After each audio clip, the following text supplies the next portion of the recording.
আমরা সমাজে উইরা আসি নাই, আমরা এই দেশের নাগরিক। আমরা বসেন বসেন, আমরা ট্যাক্স হোল্ডার নাগরিক, ট্যাক্স দেই আমরা, আমরা ট্যাক্স ছাড়া এই দেশে থাকি না। ওয়াজ মাহফিলে আসি আমরা অনুদান দিয়ে সার্বিক সহযোগিতা করে এখানে এসে দাঁড়াই। আর অনেক সবার কথা বলছি না, অনেক বক্তা আছে অর্থের বিনিময়ে এখানে আছে। বিচার করতে হবে। একজন সমাজবাসী, সমাজপতি, সমাজের যে কমিটি, সে যতটুকু এই সমাজের কল্যাণের কাজ করতে পারবে একজন ইমাম কিন্তু পারে না। সে তো ইমামের দায়িত্ব নিয়ে বসে আছে। আর সভাপতি সাহেব যেই কথাগুলো বললেন ওইগুলোই আমাদের পাথেওর জন্য যথেষ্ট।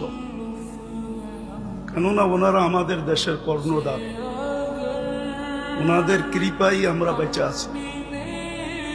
ওনাদের কৃপা যদি না থাকতো তাহলে হয়তো আমরা দেশে থাকতেও পারতাম না, বা দেশে থাকতামও না।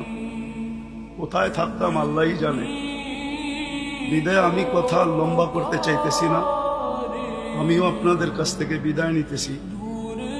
আমার পরে যেই বক্তা উনি আসবেন, আমি আপনাদের কাছে অনুরোধ রাখব যে আপনারা ওনার কথা শুনবেন এবং দোয়া পর্যন্ত বসবেন, তারপরে এটাকে পরিসমাপ্তি ঘটাবেন।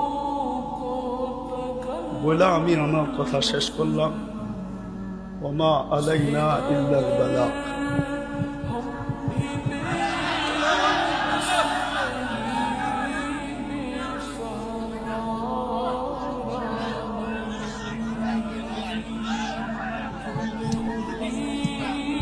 সময় নাই আমার কাছে, আপনি বসেন, আমার কাছে সময় নাই। রাখেন রাখেন, আমরা সমাজে উইরা আসি নাই, আমরা এই দেশের নাগরিক। আমরা বসেন বসেন, আমরা ট্যাক্স হোল্ডার নাগরিক, ট্যাক্স দেই আমরা, আমরা ট্যাক্স ছাড়া এই দেশে থাকি না। আপনারা বসেন। আমাদের দেশের কালচার এটা হয়ে গেছে, সবাই হুজুরদের কথা বলে কিন্তু হুজুরদেরকে আন্ডার এস্টিমেট করে। আমি পায়ে হাত দিয়ে বলবো, আমাকে কেউ আন্ডার এস্টিমেট করেন না।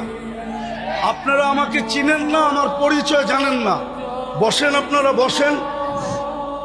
বসেন, আমার পরিচয় আপনারা জানেন না। আপনারা আমাকে আন্ডার এস্টিমেট করেন না। আমরা সর্বওয়াজ মাহফিলে এটা ভুগতেছি আজকে 16 বছর ধরে না। আমরা জন্ম থেকে জ্বলছি, যেটা বাংলাদেশের প্রবাদ বাক্য, আমরা জন্ম থেকে জ্বলছি। জন্ম থেকেই জ্বলা। আর কতদিন? আপনাদের পায়ে হাত দিয়ে বলি বসেন, আওয়াজ করবেন না, কেউ আওয়াজ করবেন না।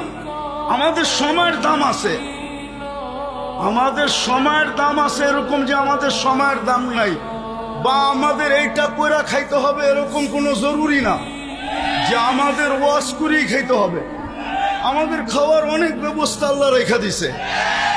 যেই আল্লাহ আমাকে জন্ম দিছে উনি আমার খাওয়া তৈরি করেন নাই না, খাওয়া ছাড়া আমাকে দুনিয়াতে পাঠায় দিছে যে আমাদেরকে এইভাবে করে খাইতে হবে। আপনাদের পায়ে হাত দিয়া বলি, আওয়াজ করবেন না। বাস আমি যেটা বলছি, সভাপতি সাহেব আমাদেরকে দিক নির্দেশনা ভালোই দেখাইছেন, খারাপ না। কিন্তু আমি আপনাদেরকে বলতেছি আমার হাতে সময় নেই, আমার আরেকটা প্রোগ্রামে যেতে হবে। আমার এখানে লেখা আছে 9টা। দেখেন যদি লেখা না থাকে। এখন বাজে কয়টা বলেন তো আপনারা? হ্যাঁ, আপনারা আপনাদের লেখার উপরে আন্তরিক না? আপনারা তো আন্তরিক না। আপনারা আমাকে 9টার সময় দিতে পারেন নাই। আপনারা এখন বাজতেছে 35 মিনিট আপনারা আমার লস করছেন। বিদা আমি আপনাদেরকে সময় দিব কোত্থেকে?